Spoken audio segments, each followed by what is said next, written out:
সুপ্রিয় দর্শক শ্রোতা, আমি নিজামুল হক বিপুল দেশবার্তা টকশো থেকে আপনাদের সবাইকে স্বাগত জানাচ্ছি। যে যেখান থেকে অনুষ্ঠান দেখবেন সবার প্রতি শুভেচ্ছা এবং শুভকামনা।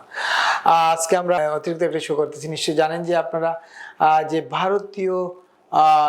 ভারত সরকার বা বাংলাদেশে ভারতীয় হাই কমিশনের যে 5টি অফিস কার্যালয় আছে, সেখান থেকে তাদের সমস্ত কর্মকর্তা কর্মচারীদের পরিবার পরিজনকে তারা প্রত্যাহার করে নিয়েছেন নিরাপত্তাজনিত কারণে। এমন কি ঘটলো যে এখনই তাদেরকে প্রত্যাহার করতে হলো?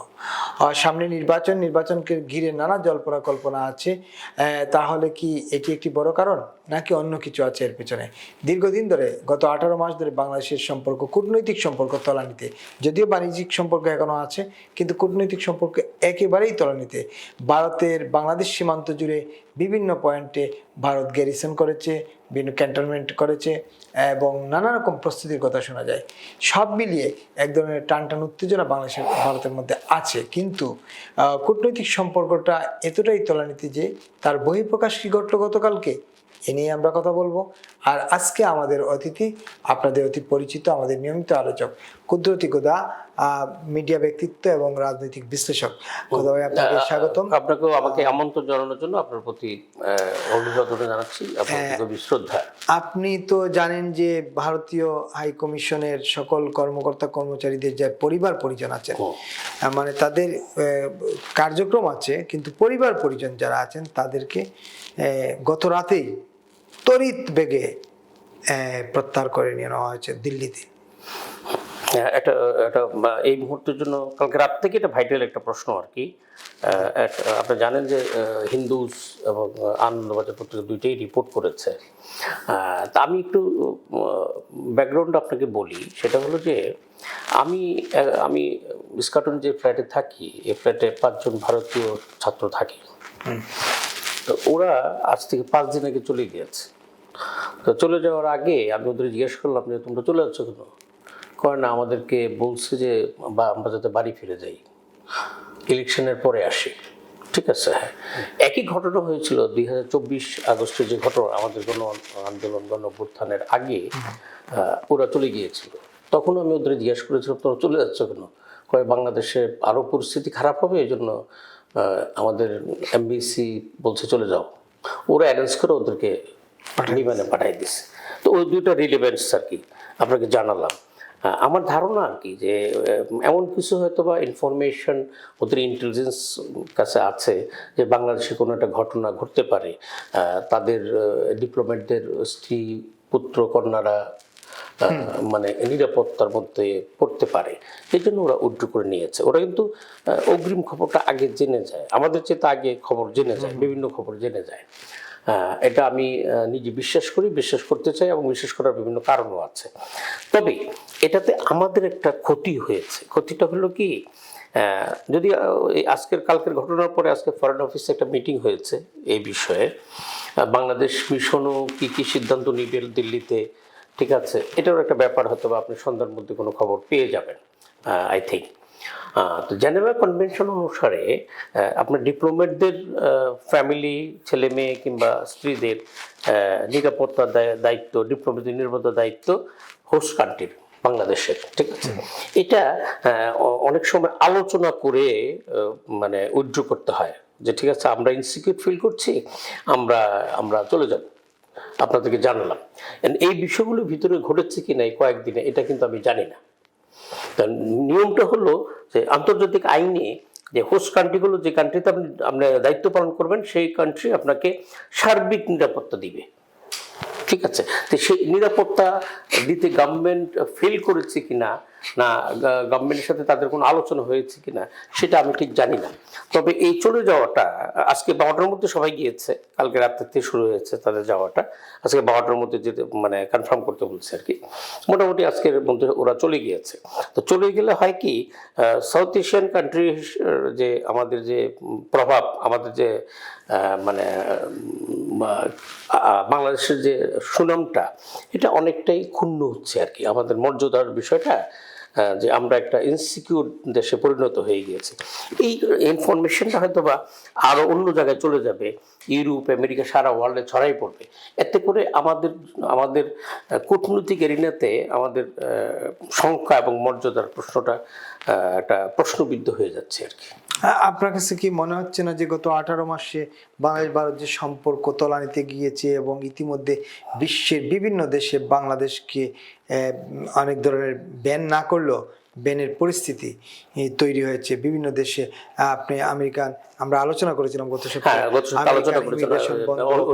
আমেরিকান ইমিগ্রেশন বন্ধ, ইংল্যান্ডে ছাত্র নিচ্ছে না, অস্ট্রেলিয়ায় ছাত্র নিচ্ছে না, ইউরোপের বিভিন্ন দেশ তারা রেস্ট্রিকশন দিয়ে দিয়েছে। বাংলাদেশের পাসপোর্ট এখন প্রশ্নবিদ্ধ, পাসপোর্টকে 5 জন 10 জন প্যাসেঞ্জার থাকলে বাংলাদেশ পাসপোর্ট সরিয়ে তারপর অন্যদের বিদায় করে তারপর বাংলাদেশকে ইয়ে করছে। এই পরিস্থিতি কি বাংলাদেশকে আসলে বিশ্বজুড়ে এক ধরনের ইয়ের মধ্যে ফেললো কিনা?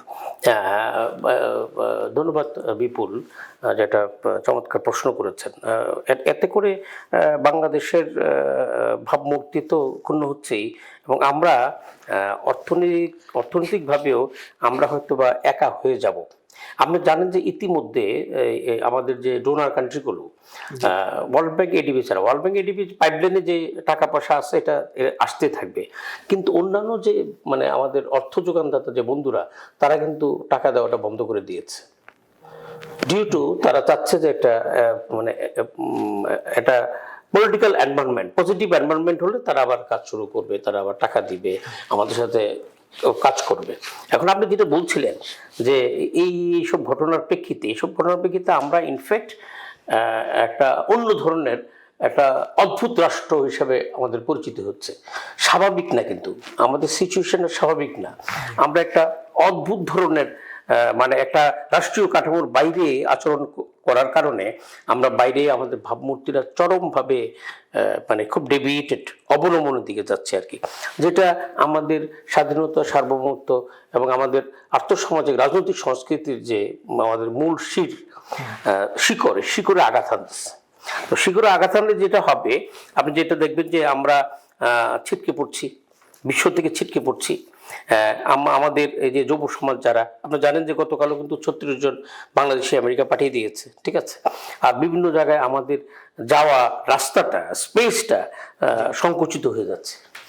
এতে করে আমাদের মূল সমস্যাটা যেটা হবে, একটা পর্যায়ে যদি এই ধরনের সিচুয়েশন চলতে থাকে, আমাদের দেশে অর্থনৈতিক সংকট দেখা দেবে। অর্থনৈতিক সংকটগুলো আমাদের ইনফ্লেশন, মুদ্রাস্ফীতিটা এখন জানেন একদম খুব বাজে অবস্থায় আমরা আছি, ঠিক আছে। তারপরে একটা পর্যায়ে দেখা যাবে যে আমরা খাদ্য ক্রয় করতে পারছি না, খাদ্য ক্রয়ের টাকাও হয়তো আমরা পাচ্ছি না, কিংবা খাদ্য ক্রয় করতে যেও কোনো দেশ হয়তো বা কপারেট করছে না। এত করে আমরা একটা খাদ্য সংকটের মধ্যে পড়তে পারি। রাইট। আপনি ভারতের প্রসঙ্গে আবার আসি, আপনার কাছে কি মনে হচ্ছে এটা শুধুই কি স্রেফ এই নির্বাচনকে সামনে রেখে এই এর কারণেই তারা কি প্রত্যাহার করলো, নাকি অন্য কোনো কারণ আপনার কাছে মনে হচ্ছে? না, স্রেফ ইলেকশনটার কারণে আমি এটা মনে করি না। কারণ ভারতের কিছু সিদ্ধান্ত ভুল হয়, কিছু সিদ্ধান্ত সব সময় যে ডিপ্লোম্যাটিক ডিসিশনগুলো ওয়াইজ এবং ট্রু হবে তাও না, কিছু ভুল ভাবতে হবে। কিন্তু ভারত দিন শেষে কিন্তু তাদের কাছে একটা মানে পারফেক্ট ইনফরমেশনটা থাকে, ঠিক আছে। শুধুমাত্র আমি মনে করি না যে ভারতের ব্যুরোক্রেসি এতটা দুর্বল না, তাদের যথেষ্ট শক্তিশালী। তারাও জানে যে বাংলাদেশে কোনো না কোনো একটা বিষয় নিশ্চয় আছে যে যার জন্য তারা নিজেদেরকে উইথড্র করেছে, তাদের মানে ফিজিক্যালি যাতে কোনো সমস্যা না হয়, তারা নিজেদের পুত্র সন্তানরা ব্যাক করে দিল্লিতে নিয়ে গিয়েছে। এটা শুধু ইলেকশনের কারণে না, ইলেকশন ছাড়া অন্য কোনো বিষয় থাকতে পারে আমার ধারণা আর কি। আমি পারসেপশন, আমি হয়তো সঠিক বলছি। বাংলাদেশের পরিস্থিতি এতটাই খারাপ যে তাদেরকে প্রত্যাহার করতে হলো? পরিস্থিতি এখন এই মুহূর্তে আপনার মনে হতে পারে যে খারাপ না, যে রেগুলার 10-12 জন খুন হচ্ছে এমন না, ঠিক আছে। ল অ্যান্ড অর্ডার একদম ভেঙে পড়েছে তাও না।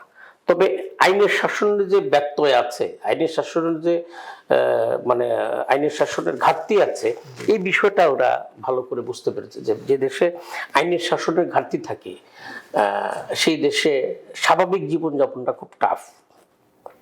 একেবারে এইটার প্রভাব গোটা বিশ্বে আপনি বলছিলেন যে এটার ভাবমূর্তি ক্ষুণ্ণ হবে। এই যে সম্পর্ক তলানিতে এটা কি ডেভেলপ করার কোনো ইয়ে দেখেন? এটা নির্ভর করবে সম্পর্ক পুনরুদ্ধার, যেটা বলেন যে এটা রিলেশনটাকে আবার রিভাইভ করা। আগের সম্পর্কের আগে আমরা যেভাবে ওদের সাথে আমাদের সম্পর্কটা ছিল, আপনি জানেন যে এখন আমাদের কোনো ভিজিটর কিংবা ট্যুরিস্ট গেলে এখন কিন্তু ভারতে হোটেল ভাড়া দেওয়া হয় না। এটা সত্যিকার কথা, কিন্তু হোটেলে থাকতে দেওয়া হয় না। এবং আমাদের যারা বাংলাদেশি আছে গেলে খুব অসুবিধার সম্মুখীন, হোটেল পায় না, রাস্তায় থাকে, অনেক সমস্যা হচ্ছে আর কি। ঠিক আছে, এখন এটা যদি চলতে থাকে, এই সিচুয়েশনটা যদি চলতে থাকে, ভারতও যদি এরকম সিচুয়েশন চলতে থাকে, তাইলে এটা ভারতের জন্য যে ভালো হবে তা না, আর আমাদের জন্য তো খুবই দুর্ভাগ্যজনক আর কি। আমার মনে হয় সম্পর্ক রিভাইভ করার একটাই সুযোগ আছে, সেটা হলো যে বাংলাদেশের যে মানে প্রগতিশীল বাংলাদেশ, যেটা আমাদের স্বাধীনতা যুদ্ধ ৭১, ঠিক আছে, আমাদের সংস্কৃতি, আমাদের 52 আমাদের সংবিধানের ধর্মনিরপেক্ষতা, এই বিষয়গুলো যদি আমরা আবার মানে দাঁড়া করাতে পারি, এই বিষয়গুলি কনফার্ম করতে পারি এবং তাদের সাথে পুনরায় ডিপ্লোম্যাটিক সংযোগ কাজে লাগিয়ে প্রত্যেকটা ডিপ্লোম্যাটের সাথে কিংবা ওদের সরকারের সাথে সরকার প্রধান, পররাষ্ট্রমন্ত্রীর সাথে পররাষ্ট্র উপদেষ্টা, এমন করে রিলেশনটা ডেভেলপ করতে হবে। আমাদের একটা প্ল্যান ওদের কাছে দিতে হবে, ওদের থেকে প্ল্যান চাইতে হবে। ঠিক আছে, আমরা রিলেশনটা আগের মতো করতে চাই, আমরা নেইবারিং কান্ট্রি, আর তোমরাও আমার সাথে থাকতে পারবে না, আমরাও থাকতে পারবো না ইন্ডিয়া ছাড়া, যেহেতু ইন্ডিয়া সারা বাউন্ডারিটা আমাদের অনেক। সো আমরা ছোট দেশ, কিন্তু আমরা গুরুত্বপূর্ণ দেশ, ইন্ডিয়ার কাছেও আমরা গুরুত্বপূর্ণ। সেই বিষয়গুলোকে বুঝিয়ে তাদের সাথে রিলেশনটা আরো বেশি মানে পুনঃস্থাপন করে একটা কার্যকর প্রক্রিয়ার দিকে নিয়ে যাওয়া হবে বুদ্ধিমানের কাজ।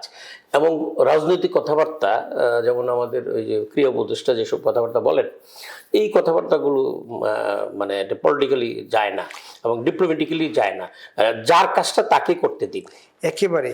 আর তাহলে কি এই যে মুস্তাফিজকে ঘিরে যে সংকট ঘনীভূত হলো, আগে যে কূটনৈতিক সম্পর্ক ছিল সেটা আরো ঘনীভূত হলো মুস্তাফিজকে কেন্দ্র করে, এবং আমাদের ক্রীড়া উপদেষ্টার বক্তব্য বা ফেসবুক স্ট্যাটাসকে কেন্দ্র করে, তার মানে কি এইটা একটা ভূমিকা রাখছে কিনা এই কর্মকর্তাদের প্রত্যাহারের ক্ষেত্রে? না, এটা একটা অনুষঙ্গ হতে পারে, এটা মূল বিষয় না। এটা হয়তো অনেকগুলো অনুষঙ্গের মধ্যে একটা অনুষঙ্গ, কিন্তু এটা মূল বিষয় না। মূল বিষয় তো বা আর অনেক কিছু আমরা যেটা জানি না, যেটা আমার পর্দার সামনে নাই, পর্দার অন্তরালে আছে, হয়তোবা আমরা জানি না, হয়তোবা সামনে কয়েকদিনের মধ্যে বিষয়টা আমাদের সামনে পরিষ্কার হয়ে যাবে। কিন্তু আরেকটা বিষয় বলতেই হয় যে আপনি একটু আগে বলছিলেন যে বাংলাদেশের পররাষ্ট্র মন্ত্রণালয় ইতিমধ্যে বৈঠক করতেছে, আজকে করেছে। তারা কোনো সিদ্ধান্ত জানায়নি নাকি? না, তারা হয়তোবা তারা আসলে কি ধরনের সিদ্ধান্তে আসতে পারে বলে আপনার ধারণা? আপনি তো দীর্ঘদিন আমার কাছে মনে হয় আর কি, এখন তো আমরা একটা যুদ্ধান্তহী মনোভাবের মধ্যে আছি, মানে ওরা মানে একটা সম্পর্কটা মানে নাই, টানাপোড়েন না, কিন্তু সম্পর্কটা নাই। এখন এমন হতে পারে যে তারা মানে মাঝে মাঝে হয় কি, যুদ্ধের সময় দেখুন যে এক প্রকার সিদ্ধান্ত হয়, এগিয়ে যেতে থাকে, যে আমি জিতবো, এগিয়ে যেতে থাকে, তখন হয়তো বা পেছানোর সুযোগ থাকে না। এখন এমনও হতে পারে যদি আমাদের রাষ্ট্র ব্যবস্থা কিংবা রাষ্ট্রপ্রধান কিংবা আমাদের ডিপ্লোমেটরা মনে করে যে না, আমরা আসলে ওরা যেই কাজগুলো করছে এই কাজগুলো আমরা করব না, আমরা একটু পজিটিভ আচরণ করব, আমরা তাদের সাথে স্বাভাবিক সম্পর্ক রাখার চেষ্টা করব, কিংবা তৈরি থাকবো। তারা যদি আবার মনে করে যে না ঠিক আছে, ওরা নিয়ে গেছে, তাদের বউ বাচ্চা নিয়ে গেছে, তাহলে আমাদেরও একটা আদেশ দিয়ে দিই, আমাদের যারা দিল্লিতে, কলকাতায়, আসামে যেসব আছে লোকজন আছে, তাদের বউ বাচ্চারা আছে, তারাও আবার ব্যাক করে দিই। আর যারা স্টাফ আছে, অরিজিনাল ডিপ্লোমেট, তোমরা থেকে যাও, তোমাদের বউ বাচ্চা পাঠিয়ে দাও, এটাও করতে পারে। এইরকম পরিস্থিতি ভারতে তৈরি হয়েছে যে তারা এখান থেকে এটা করবে না? ভারত তো করলো, তো বাংলাদেশ না করার কোনো কারণ নেই, বাংলাদেশও করতে পারে। না, ভারত তো আপনি যে লজিক দিচ্ছেন সেই লজিক অনুযায়ী ভারত করছে, নির্বাচনকে সামনে রেখে সংসদ হতে পারে না। যদি সরকারের মধ্যে সুবুদ্ধি না থাকে, মানে খুব মানে রাষ্ট্র পরিচালনার ক্ষেত্রে আপনি জানেন যে প্রাতিষ্ঠানিক শিক্ষা এবং প্রচুর প্রশিক্ষণ এবং ব্যাপক লেখাপড়াটা জরুরি। স্পেশালি ইন্টারন্যাশনাল ফরেন অফিস যদি চালাতে চান, ফরেন অফিসে ভালো ছেলেরা, ব্রিলিয়ান্ট ছেলেরা এই ফরেন সার্ভিসে জয়েন করে। তো আপনার যদি বুদ্ধি থাকে যে না আমার তো সম্পর্ক না রেখে আমি পারবো না, সামনে হোক পিছনে হোক যেখানে হোক একটা সম্পর্ক আমাদের বিল্ড আপ করতে হবে, বিল্ড আপ করে আমরা এগিয়ে যেতে হবে। আর যদি মনে করেন না ঠিক আছে আমরা যুদ্ধ করব, আমরা তারা যে আচরণ করছে তা আমরা এটা করবো, এরকম করতে থাকলে কিন্তু ইনফ্যাক্ট দিন শেষে আমাদের ক্ষতিটা বেশি হবে, ওনাদেরও ক্ষতি হবে। কিন্তু দিন শেষে বাংলাদেশ ছোট দেশ, রিসোর্স কম, তবে জিওগ্রাফিক বিষয়গুলোতে বাংলাদেশ খুবই ইম্পর্টেন্ট। ঠিক আছে, একেবারে। সো আমরা যদি মানে জোরাজুরি করি যে ওরা এটা করছে আমরা এটা করি, যেমন তখন পাকিস্তান ইন্ডিয়ার সম্পর্কেই হয়, তো ইন্ডিয়ার রাষ্ট্রদূতের প্রত্যাহার করলো, ওরা হাই কমিশনের প্রত্যাহার করলো, এরকম ঘটনা ঘটে কিন্তু ওরা করে পাকিস্তান, এটা কয়েকদিন পর এরকম হয়।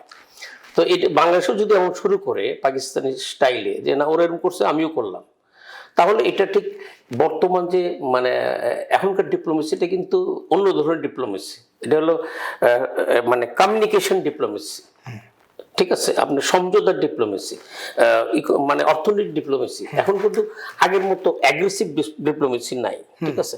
এটা ওই ট্রাম্প প্রশাসন মাঝে মাঝে উল্টাপাল্টা কথা বলে, কিন্তু তাদের পলিসিটা আমার ঠিক থাকে, দক্ষিণ এশীয় পলিসি অন্যান্য পলিসি ঠিক থাকে। এখন উনি হঠাৎ করে এটা করে আমাদের খুব ওখানে তটস্থ রাখছে, কিন্তু বাংলাদেশে বিভিন্ন দেশের লোকদেরকে এটা করা যাবে না। এটা ডিপ্লোমেসিতে এই হুড়াহুড়ি জোরাজুরি মানে ক্ষমতা প্রদর্শন এটা নাই। ডিপ্লোমেসি হলো খুব টেকনিক্যালি, খুব সূক্ষ্ম বুদ্ধির মাধ্যমে আপনি সলিউশন করতে হবে, রিলেশনটাকে জিয়ে রাখতে হবে। তার মানে আপনার পরামর্শ হচ্ছে বাংলাদেশের কোনোভাবেই আত্মঘাতী কোনো সিদ্ধান্ত নেওয়া উচিত না, উচিত হবে না। এটা রাজনৈতিক কারণে ভারত নিয়েছে বলে আপনাকে প্রত্যাহার করে আসতে হবে বাংলাদেশকে, এমনটা কি করা উচিত? না, আমরা তারা যা করেছে আমরা তা করা উচিত না। আমরা বরঞ্চ আমরা চুপচাপ থেকে তাদের সাথে মানে তাদের মনোভাব বুঝে সেকেন্ড লাইনে তাদের সাথে কথা বলি। কথা বলার তো অনেকগুলো লাইন আছে, আমরা অন্য লাইনেও কথা বলতে পারি যে কি ব্যাপার, তোমাদের সমস্যাটা আমাদেরকে জানাও, আমাদের সলভ করতে দাও। জেনেভা কনভেনশন হচ্ছে তোমাদের সিকিউরিটি দেওয়ার দায়িত্ব আমার, ঠিক আছে, আর তোমরা গেলে আমাদের জানিয়ে যেতে হবে, এই বিষয়গুলো জানতে হবে। কিন্তু আমাদের যারা ফরেন অফিস চালায় কিংবা রাষ্ট্র চালায় এই বিষয়গুলো সম্পর্কে ধারণা থাকতে হবে যে আমি আসলে প্রবলেমটা কিভাবে সলভ করব। রাইট, একেবারে আমরা মোটামুটি একটা ধারণা পেলাম ভারত আসলে কি কারণে তাদের প্রত্যাহার করেন না পরিবারের সদস্যদের হাই কমিশনের। আর অন্য একটা প্রসঙ্গ আলোচনা করতে চাই। আপনি নিশ্চয়ই জানেন যে গণভবন জাদুঘর হয়ে গেছে, এটা নিয়ে আপনার মূল্যায়ন কি? এটা আমি মনে করি যে এটা তো অন্তর্বর্তী সরকারের সিদ্ধান্ত, তো এই সিদ্ধান্তটা পরে গণতান্ত্রিক সরকার আসলে এই সিদ্ধান্তটা কি তারা কন্টিনিউ করবে কিনা আমার কাছে একটা প্রশ্ন আছে আর কি, আমার মনে হয়। তা আমি মনে করি যে এটা গণঅভ্যুত্থানের মাধ্যমে একটা সরকার বিদায় নিয়েছে, একটা নতুন সরকার অন্তর্বর্তী সরকার গঠিত হয়েছে। তো এই সরকারের এই ধরনের মানে জাতীয় কাজগুলো ওনার না, উনি মৌলিক কাজগুলো ইলেকশনটা করে দেওয়া, ইলেকশনটা স্মুথলি করা, এগুলি ছিল কাজ।